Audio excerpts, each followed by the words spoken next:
শহীদ হয়ে গেলেন জীবন দিয়ে, তাদের যে উদ্দেশ্য, এই উদ্দেশ্য যেন সামনে সফল হয়, আমরা সবাই সেই চেষ্টায় থাকবো ইনশাআল্লাহ।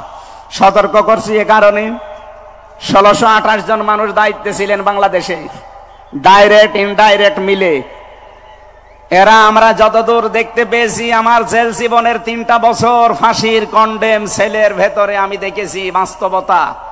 এই 1628 জন কম বেশি এরা জুলুমের সাথে জড়িত। কেউ সরাসরি জালেম, কেউ জালেমের দোসর। কথা বলেন, জালেমরা টার্গেট কার? আরো জোরে। এজন্য আপনারা আল্লাহর মামলার আসামি। বাদী যত বড় হয় মামলা তত কঠিন হয়। আমাদের মামলা, আলেমদের মামলার বাদী সব ছিল সরকার, এই জন্য আলেমদের কোনো জামিন নেই।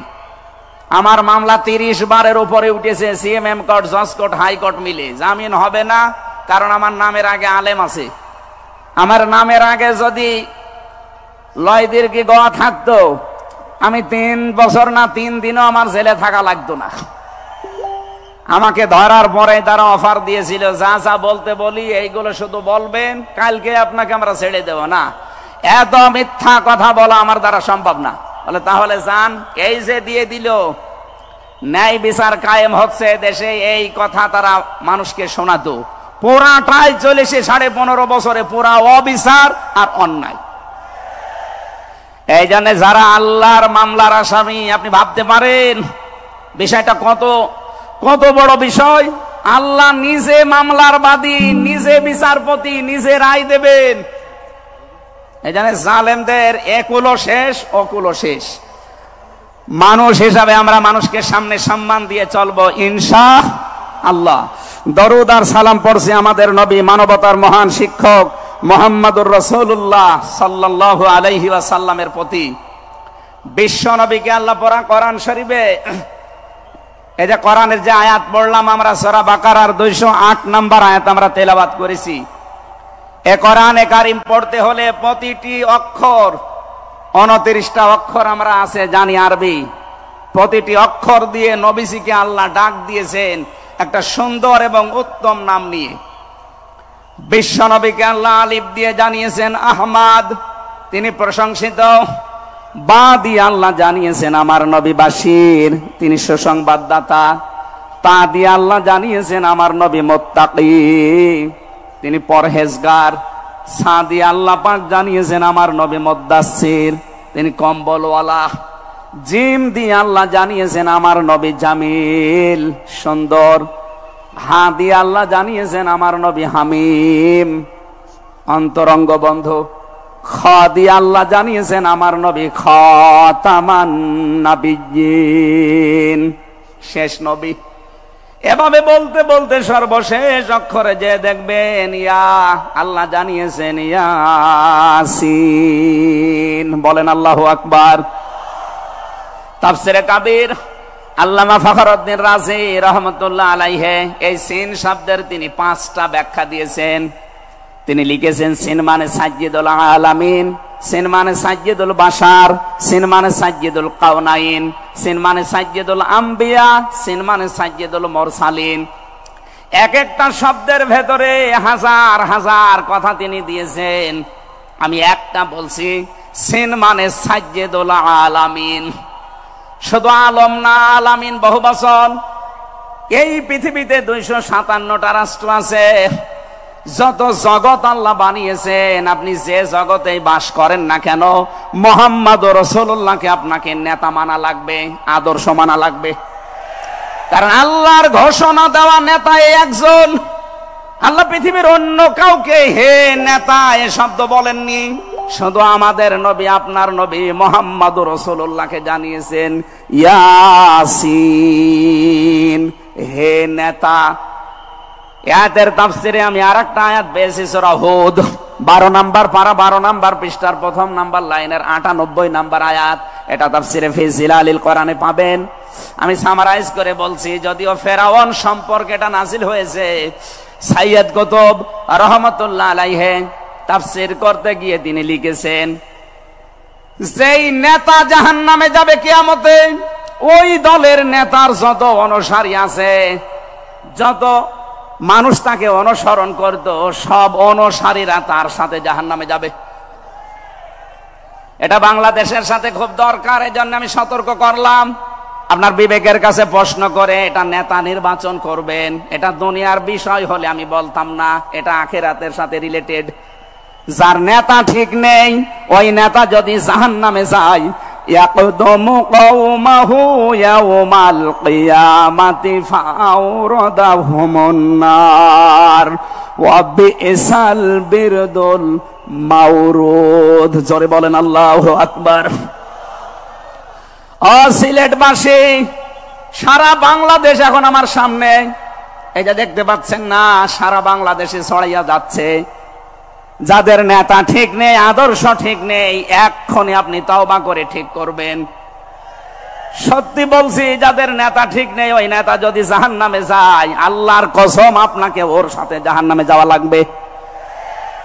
নেতৃত্ব দেওয়ার জন্য গুণ বললাম কয়টা? বলেন বলেন। আপনি সূরা বাকারার 247 নম্বর আয়াতটা দেখবেন। ক্বালা ইন্নাল্লাহা আসতাফাহু আলাইকুম ওয়া যাদাহু বাসতাতান ফিল ইলমি ওয়াল জিসম ইলা আখির আয়া। আল্লাহ নিজে জানিয়েছেন এই পৃথিবীতে কেউ যদি নেতৃত্ব দিতে চায় তার প্রথম নাম্বারে জ্ঞান লাগবে। জোরে বলেন, কি লাগবে? আপনি যাকে মেনে চলেন, যার নাম নেতৃত্ব মানেন, বলেন তো সে জ্ঞানী আপনার দৃষ্টিতে মনে হয়? যে লোকটা এ কথা বলতে পারে ঈদুল ফিতরের জানাজার নামাজ আগামীকাল অনুষ্ঠিত হবে, ওর জ্ঞান কেমন আপনি টের পাচ্ছেন না? এই কথা বলে না কেন? এই জন্য নেতৃত্ব সামনে কেউ দিতে চাইলে তাকে জ্ঞানী হওয়া লাগবে, আসমানের জ্ঞানী হওয়া লাগবে। যাবতীয় জ্ঞান, জাগতিক জ্ঞান তো লাগবেই, মাস্ট বি। এইটার জ্ঞান লাগবে। কোনটার বলেন? 2 নম্বরে আমি বেশি নেতা হওয়ার জন্য লাগবে। কেউ যদি সীমা লঙ্ঘন করে, কথাবার্তার কাছে কামে, সে নেতৃত্ব দেওয়ার যোগ্যতা হারিয়ে ফেলে। এটা সূরা শুআরার 152 নম্বর আয়াতে পাবেন। বাংলাদেশে আমরা এই কয়েকদিন ধরে দেখতে পাচ্ছি ডক্টর মিজানুর রহমান আজহারী, উনি একটা ইঙ্গিত দিয়েছেন, আর কেউ কেউ তার কথাটা ধরে মাথার কল্লা পর্যন্ত 10 লাখ টাকা ঘোষণা দিয়ে দিয়েছে। আপনার এত টাকা যে একজন মানুষের মাথার দাম আপনি 10 লাখ ঘোষণা দিয়ে দিলেন, তাও আপনি একজন পীর। এটাকে পীর না শয়তান? দুদককে বলবো, যারা 10 লাখ টাকা মানুষের মাথা ঘোষণা দিতে পারে তার টাকা আছে কত আপনারা খোঁজ নিন। এক কথা বলেন না কেন? এই পীরগুলোকে আমরা মানুষকে 50,000, 5 লাখ, 10 লাখ টাকার কম্বল বিতরণ করতে দেখি না এই শীতে। তারা মানুষের মাথা চায় 10 লাখের বিনিময়ে। কি হয়েছে? সে একটা অসংলগ্ন কথা বলেছে, এই কারণে। আপনি 2 ঘন্টা কথা বলেন তো আমি আপনার 50টা ভুল ধরবো। আমরা 1.5 ঘন্টা 2 ঘন্টা কথা বলে একটা স্লিপ অফ টান হলে সেইটা নিয়ে এই যে কেরামান কাতিবিন উনি একটা কি বলতেছে বলে ফেলেছে। আরে ভাই, আমাদের বয়সই কত? আমার বয়স এখন 33, মিজান ভাই আমার 5 বছরের বড় মাত্র। এসব মিলে নাই তার 38-40 বছর হবে। এখনো তো নবুয়তের বয়সে আমরা পাইনি। কথা বলে না কেন? নবীকে আল্লাহ 40 বছরের আগে নবুয়ত দেয়নি, আমরা তো সে বয়সে এখন মানে পার হতে পারিনি। 2-একটা কথা এদিকে ওদিকে হলে আপনারা মাথা 10 লাখ টাকা। মাথা কি এত ফ্রি? বলেন। কেউ কেউ অলরেডি আবার বলেছে এরা ধর্ম ব্যবসায়ী। এই কথা যেই লোকটা জানিয়েছে মিজানুর রহমান আজহারীর নাম নিয়ে যে এটা ধর্ম ব্যবসায়ী, আপনার ঈমান চলে গেছে। কারণ মিজানুর রহমান আজহারীর নামের আগে একজন আলেম লেখা আছে, আল উলামা ওয়ারাসাতুল আম্বিয়া, আলেমরা নবীর ওয়ারিস। এই কথা বলেন না কেন? অনেক বড় দায়িত্ব তার মাথার উপরে। নবী যে জানিয়েছেন আনা খাবাল খাতামান নাবিয়্যিন আলা নাবিয়্যা বাদি, আমি শেষ নবী, আমার পরে কোনো নবী নেই। এ কথার ভেতর একটা ইঙ্গিত আছে, নবী শেষ, তারপরে নবী নেই। অথচ আদম নবী থেকে শুরু করে হযরত ঈসা নবী পর্যন্ত আমরা দেখেছি এক নবী শেষ হওয়ার পরে আর এক নবীর উপরে এ দায়িত্ব এসে পড়তো। উম্মতের দায়িত্ব ভার নবীরা নিত, কিন্তু এখন তো নবী নেই। যেহেতু ওনার ঘোষণা আমার পরে আর কোন নবী নেই, আমি শেষ নবী, এই হিসাবে নবীজি জানিয়েছেন আল উলামা ওয়ারাসাতুল আম্বিয়া, আমি থাকবো না কিন্তু আলেম থাকবে, এরাই আমার ওয়ারিস, এরাই আমার স্থলাভিষিক্ত। নবীর উপরে কথা বললে যেমন আমল আখলাক আল্লাহ নষ্ট করে দেয়, আলেমদের বিরুদ্ধে আলেমদের উপরে কারো যদি কথা যায় তার পেছনের আল্লাহ সব নষ্ট করে দেবে। অহম লা ইয়াশউরুন, কখন যে নষ্ট হয়ে যাবে আপনি টেরও পাবেন না। এই জন্য সীমা লঙ্ঘন করা যাবে না, কথা এবং আচরণে আপনারা সাবধান থাকবেন। যারা এই সীমা লঙ্ঘন গুলো করছেন, কাদের ইঙ্গিতে করছেন আমরা কিন্তু জানি। মাঝে মাঝে দাদারা এসে আপনাদের কান পড়া দিয়ে যায়, আর আপনারা তখন উল্টা পাল্টা কথা বলতে থাকেন। কেউ না জানলে দেশের আলেমরা কিন্তু আগেই টের পায়, কারণ এরা তাহাজ্জুদের নামাজের সেজদায় আমার আল্লাহর সাথে কথা বলে। কথা বলেন না কেন?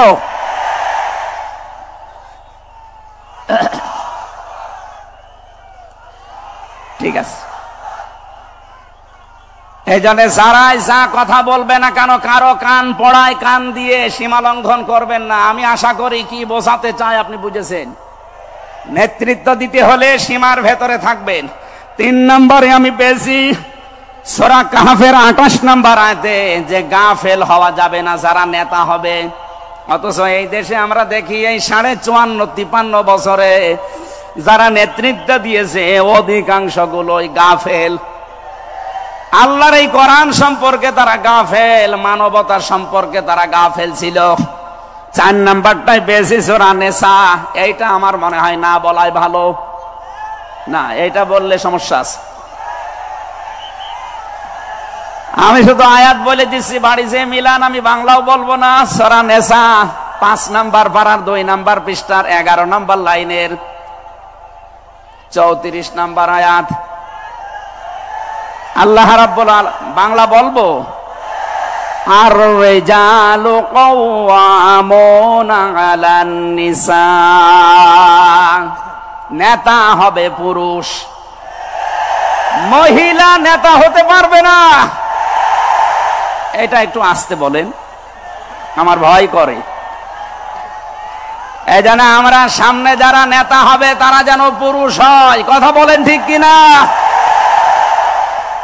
নবীজি জানিয়েছেন লা ইউফলিহা কওমুন, ওই জাতি কখনো সফল হতে পারে না যে জাতির নেতৃত্বে কোনো মহিলা বসে আছে। আমার এই হাদিসটা 100% বিশ্বাস হয়, আপনাদের না 98 ভাগ? এই হাদিস 100% বিশ্বাস করেন কারা? দেখি লিল্লাহি তাকবীর। এই দেখেন তো, হাত তোলেনি কে? আলহামদুলিল্লাহ। ঠিক আছে, বসেন বসেন বসেন, তাফসীর মাহফিলে বসেন।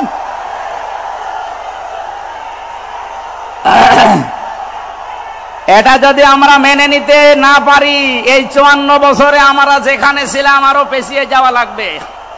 এই জন্য আমরা সামনে এগিয়ে যেতে চাই। কোরআনের সূরা নিসার 34 নম্বর আয়াত, সামনে যদি নেতা হয় পুরুষ মানুষ হবে ইনশাআল্লাহ। আরো জোরে বলেন ঠিক কিনা? 5 নাম্বার পেয়েছি সূরা বাকারা 124 নাম্বার আয়াত, কোন জালেম নেতা হতে পারবে না। আমাদের জাতির পিতা হযরত ইব্রাহিম আলাইহিস সালামকে দিয়ে আল্লাহ উদাহরণ দিয়েছেন। আপনি সূরা বাকারার 124 নাম্বার আয়াতটা পড়ে নেবেন। সুতরাং যারা জালেম হবেন সামনে তাদের নেতৃত্বে আসার দরকার নেই, আপনি ভিক্ষা করে খান। কথা বলেন না কেন? আমরা অনেককেই দেখতে পাচ্ছি এই যে দ্বিতীয় স্বাধীনতার পর থেকে অনেকেই জুলুম আরম্ভ করেছেন। আপনারা থামবেন। আমরা সবাই মাজলুম এই দেশে, শুধু ওই 14 দল বাদ দিয়ে। সুতরাং আমরা এই মাজলুম গুলো যেন আবার জালেম হয়ে না যায়, তাহলে নেতৃত্ব দেওয়ার যোগ্যতা আমরা হারিয়ে ফেলবো। আল্লাহ যেন আমাদেরকে বাঁচান, বলেন আমিন। সূরা বাকারা আয়াত নাম্বার 208। আমরা একটা মাত্র আয়াত থেকে আজকে তাফসীর করার জন্য বসছি, আমার নির্ধারিত সময় পর্যন্ত যাব।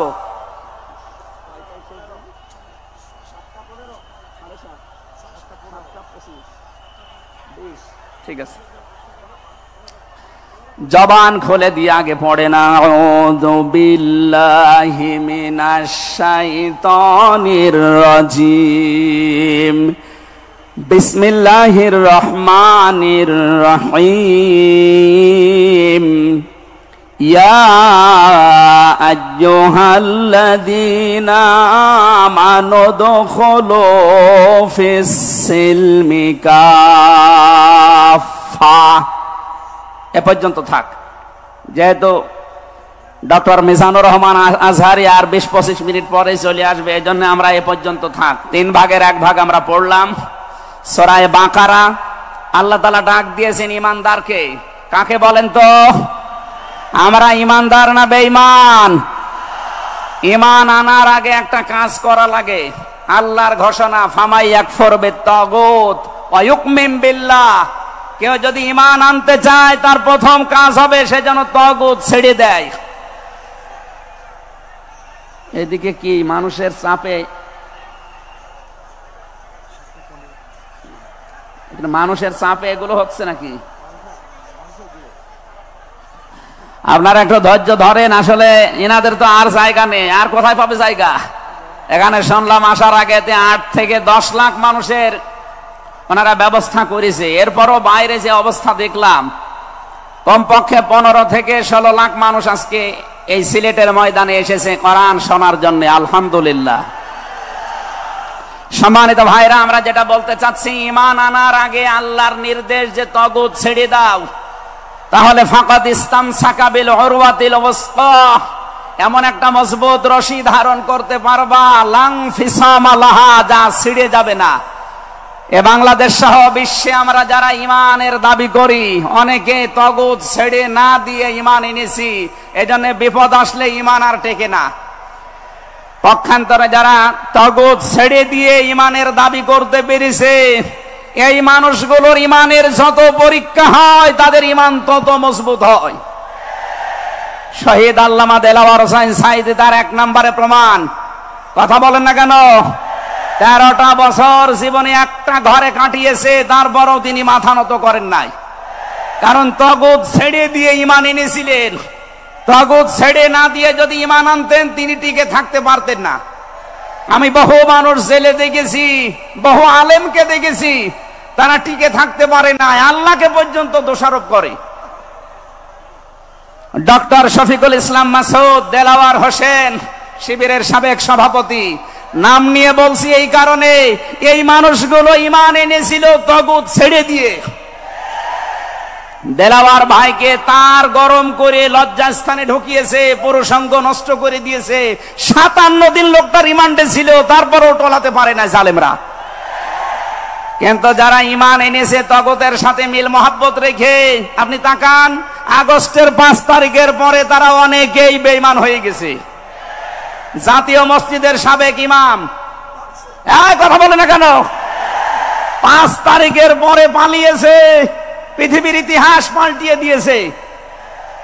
জাতীয় মসজিদের ইমাম পালিয়ে যায়, এটা একটা লজ্জা না? এমপিরা নাই পালিয়ে গেল, আপনি কেন পালাবেন? কিছুদিন পরে জোর করে এসেছিল ইমামতি আবার করব, জনগণ জুতা দিয়ে পিটিয়েছে। পরের দিন স্ট্যাটাস দিয়েছে, জনগণ জুতা দিয়ে পিটিয়েছে, তাই কি আমার গায়ে লাগেনি। মানুষ কত নিচে নামতে পারে। তার বাবা তো একজন ভালো মানুষ ছিল, একজন আলেম ছিল, কি এসেছে আল্লাহ জানে। একটা জালেমাকে সে নাম দিয়েছে কওমি জননী। এই নামটা যেই দিন দেয় সেদিন জেলখানায় ওনার নামে বদদোয়া হয়েছে। মাওলানা মামুনুল হক সহ যত আলেম ছিল আমরা এক জায়গায়, ওনারা বলছিল যে করল কি হেফাজত ইসলামের 13 সালে এতগুলো মানুষ হত্যাকারী যার হাতে রক্ত লেগে আছে, আর সেই লোকটাকে নাম দিয়ে দিল কওমি জননী। আমাদের মাথা কাটা গেল। এরকম হাজারো আলেম, হাজারো পীর, হাজারো মুসলমানের দেশে ঈমান রাখতে পারে নাই, কারণ তাগুতের সাথে সম্পর্ক রেখে ঈমানের দাবি করত। আল্লাহ বলেন ঈমান আনতে হলে আগে তাগুত ছেড়ে দাও, এরপরে ঈমানের দাবি করো। উদখুলু ফিস সিলমি কাফা, ঈমানদার যারা তারা প্রবেশ করো পুরোপুরি ভাবে ইসলামে। এখানে সিলমন বা সালমন, সিনের ওপরে জবর দিলে হয় সালমন, মানে শান্তি। সিনের নিচে জের দিলে হয় সিলমন, মানে ইসলাম। আল্লাহ রাব্বুল আলামিন ঈমানদারকে ডাক দিয়ে জানিয়েছে তোমরা প্রবেশ করো। যেহেতু সিলমনটা আছে এজন্য ইসলাম নেওয়া লাগবে। আমি যতগুলো তাফসীর বিশ্ববিদ্যালয়ে থাকাকালীন মিলিয়েছিলাম এই সিলমন দিয়ে। আমি ভার্সিটিতে থাকাকালীন প্রায় 42টার উপরে এক জায়গায় মিলিয়েছি, যে দেখি সবাই কি বলে। প্রত্যেক মুফাসসির এখানে শান্তি না, এখানে নিয়েছেন তারা ইসলাম অর্থে। তোমরা পুরাপুরি ইসলামে প্রবেশ করো। এখন আমরা যদি প্রশ্ন করি পুরাপুরি ইসলামে প্রবেশ করার অর্থ কি, কোরআন শরীফ থেকে আমরা ব্যাখ্যা বিশ্লেষণ দিয়েছি যে 5টা বিষয় যখন দেখবেন আপনার ভেতরে আছে তখন বুঝবেন আমি পুরাপুরি ইসলামে প্রবেশ করেছি। জোরে বলেন সুবহানাল্লাহ। আমি তাফসীর থেকে যে নোটগুলো নিয়ে এসেছি তার 1 নম্বরে আপনি যখন দেখবেন যে আপনি আত্মসমর্পণ করে ফেলেছেন, 2 নম্বরে আপনার ভেতরে ইখলাস তৈরি হয়েছে, 3 নম্বরে আপনার বিশুদ্ধ আকীদা তৈরি হয়ে গেছে, 4 নম্বরে আপনার চরিত্র উন্নত হয়েছে, 5 নম্বরে আপনার লেনদেনের স্বচ্ছতা এসেছে। এই 5টা কাজ যখন আপনি দেখবেন তখন মনে করবেন যে আমি ইসলামে পরিপূর্ণ প্রবেশ করেছি। এখন বলেন তো আপনার কি এই 5টা কাজ পরিপূর্ণ হচ্ছে? আত্মসমর্পণ 1 নম্বরে আপনাকে করা লাগবে আমার আল্লাহর সামনে। কার সামনে? এটা দেখিয়েছেন আমাদের জাতির পিতা হযরত ইব্রাহিম। ইয ক্বালা লাহু রাব্বুহু আসলিম ক্বালা আসলামতু লিরাব্বিল আলামিন। সূরা বাকারা 1 নম্বর পারা 19 নম্বর পৃষ্ঠা 7 নম্বর লাইনের 131 নম্বর আয়াতে আছে। এটা ইবনে কাসিরে পাবেন। আল্লাহ পাক বলেন আত্মসমর্পণ করো। উনি গাছের মাথায় বসে কোড়াল দিয়ে কাঠ কাটছিলেন। ডাক দিয়ে বলে মাবুদ এখানে বসে আত্মসমর্পণ করব কি করে? আল্লাহ পাক বলেন আত্মসমর্পণ এখানে খতনা করে আত্মসমর্পণ করো। গাছের মাথায় তিনি কোড়াল দিয়ে খাতনা করে বললেন আমি মহাবিশ্বের প্রতিপালকের কাছে আত্মসমর্পণ করলাম, স্যালেন্ডার করলাম।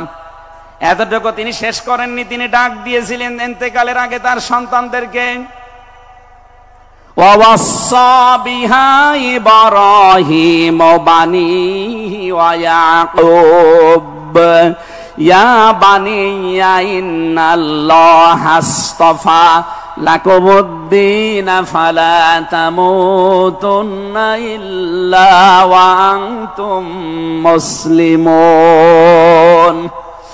হযরত ইব্রাহিম আলাইহিস সালাম এবং ইয়াকুব এই 2 জন নবী ইন্তেকালের আগে তার সন্তানকে যা ডাক দেন, হে আমার কলিজার টুকরার সন্তানেরা, ইন্নাল্লাহা আস্তাফা অবশ্যই আল্লাহ তোমাদের জন্য মনোনীত করেছেন লাকুমুদ্দিন একটা দিনকে, ফালা তামুতুন্না ইল্লা ওয়া আনতুম মুসলিমুন মৃত্যুবরণ করবা না যতক্ষণ মুসলমান হতে না পারো। এবার আসেন তো ইব্রাহিম আমাদের জাতির পিতা, হযরত ইয়াকুব আলাইহিস সালাম তাদের সন্তানদেরকে ইন্তেকালের আগে নসিহত করলেন যে তোমাদের জন্য আল্লাহ একটা দিন মনোনীত করেছেন। কি মনোনীত করেছেন? দিন কি? এ রাতের পরে যেটা আসবে ওই দিন। বলেন বলেন। কবরে গুরুত্বপূর্ণ যে প্রশ্নগুলো তার ভেতরে এটা একটা, মা দীনুকা, দিন কি? এটা যদি আপনি ক্লিয়ার হতে না পারেন কবরে যে প্রশ্নের জবাব দিতে পারবেন না। এজন্য এই বিষয়টা নিয়ে বিস্তারিত আমাদের জানা শোনা দরকার। দিন বলতে আল্লাহ নিজে আবার ব্যাখ্যা দিয়েছেন দিন কি জানো? ইব্রাহিম নবী যেটা, ইয়াকুব নবী যেটা তার সন্তানদেরকে বারবার ওসিয়ত করছিল ইন্তেকালের আগে, আল্লাহ তোমাদের জন্য একটা দিনকে মনোনীত করেছেন। সেই দিন হচ্ছে ইসলাম। জোরে বলেন সুবহানাল্লাহ। ইন্নাদ-দীনা ইনদাল্লাহিল ইসলাম। অবশ্যই আমি আল্লাহর কাছে মনোনীত একটাই দিন আছে, তার নাম, আরো জোরে বলেন। এখন পৃথিবীতে প্রায় 4,500-এর উপরে ধর্ম আছে, দিন আছে। 4,500 ধর্মের কোন দিনের উপরে, ধর্মের উপরে আমার আল্লাহ রাজি নেই, খুশি নেই, তিনি পছন্দ করেন না। একটাই মাত্র দিনকে তিনি মনোনীত করেছেন, পছন্দ করেন, তার নাম ইসলাম। ওয়ামাই ইয়াবতাগি গায়রাল ইসলামি দীনান ফালাই ইউকবালা মিন ওয়া হুয়া ফিল আখিরাতি মিনাল খাসিরিন। সূরা আলে ইমরান 3 নম্বর পারা 20 নম্বর পৃষ্ঠা 4 নম্বর লাইনের 85 নম্বর আয়াতে আছে, এ পৃথিবীতে কেউ যদি ইসলাম বাদ দিয়ে অন্য কোন নিয়ম নীতি অন্য কোন দিন অনুসরণ করে, ফালাই ইউকবালা মিন, জীবনে আর কোনো কিছু আল্লাহর দরবারে কবুল হচ্ছে না, হবে না। ইউকবালা এটা মোজারে, বর্তমান ভবিষ্যৎ, প্রেজেন্ট ফিউচার। এর আগে লান এসেছে, মোজারের আগে লান আসলে আরবিতে বাংলা অর্থ দাঁড়ায় জীবনেও হবে না, কোশ্চিন কালো সম্ভব না।